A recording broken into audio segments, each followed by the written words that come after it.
ঢাকায় নিযুক্ত কূটনীতিককে ফাঁসিয়েছেন হানি ট্র্যাপে, চেয়েছেন $5 মিলিয়ন। এমন অভিযোগে বৃহস্পতিবার আদালতে হাজির করা হয় মিস আর্থ বাংলাদেশ মেঘনা আলম ও তার সহযোগী সমীর দেওয়ানকে। এর আগেও ঢাকায় প্রভাবশালী বিদেশি নাগরিকদের হানি ট্র্যাপে ফেলে বিপুল অর্থ হাতিয়েছে চক্রটি, যদিও বিচারকের কাছে অভিযোগ অস্বীকার করেছেন মেঘনা আলম। বাংলাদেশে যে রাষ্ট্রদূতরা আছে বিভিন্ন দেশের, তাদেরকে বিভিন্নভাবে সে ট্র্যাপে ফেলে এবং এটাকে তারা হানি ট্র্যাপে আমরা বলে থাকি।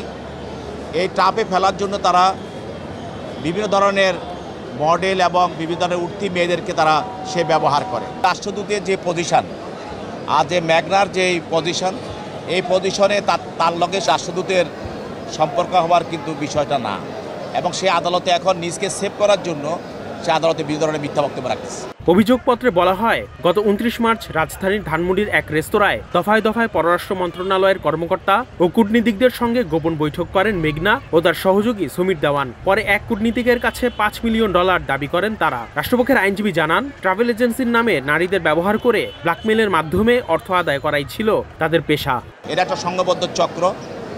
এতে করে কিছু ব্যবসায়ী যারা বিদেশে লোক পাঠানোর নামে যারা ব্যবসা করে, বিভিন্ন ধরনের ট্রাভেল এজেন্সি, এইসব লোকদের পাওয়া গেছে, এবং এটা তারা যে উঠতি মেয়েদেরকে ব্যবহার করে সেটারও একটা সম্পৃক্ততা পাওয়া যাচ্ছে।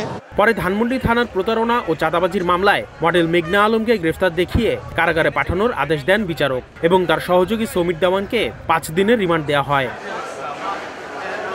এর আগে 9 এপ্রিল রাতে মেঘনাকে ডিটেনশন আইনে গ্রেফতার দেখিয়ে 30 দিন কারাগারে আটকের নির্দেশ দেওয়া হয়। আসিফ মোহাম্মদ সিয়াম, সময় সংবাদ, ঢাকা।